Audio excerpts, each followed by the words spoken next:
So here's a hard-working guy. Gonna bring back a little piece of worm to the ant hill. He's probably the hardest working guy around here. He's working harder than me anyway. Reminds me of a story I used to get told as a child about the grasshopper and the ant. Seems there was this grasshopper and this ant, as you might have guessed. The ant, all summer long, working hard, working steady, laying up stuff in his little log, I think it was like a stump house.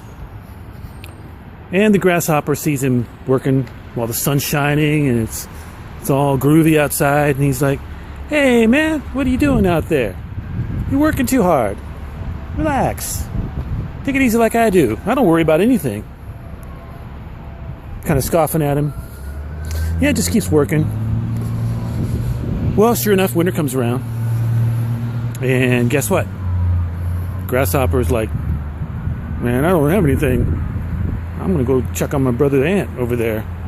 He's knocking at the door. "Who, can you let me in? It's cold out here." Ant's kicked back by the fire. Now, as I recall, the ant let him in. They were sitting by the fireplace together. I think the grasshopper learned his lesson. I don't recall the grasshopper being frozen by the door. That would have been a little too intense for kids, so I think, So, anyway. So, yeah, they lived together. Their friendship was, kind of spoken about in hushed terms. Wasn't really looked upon as socially acceptable. In some states, they couldn't even get married. Ant tried to put the grasshopper on his health insurance. They said no. It was a mess. It was early lesson in, prejudice. But besides that, it was a lesson about hard work versus play.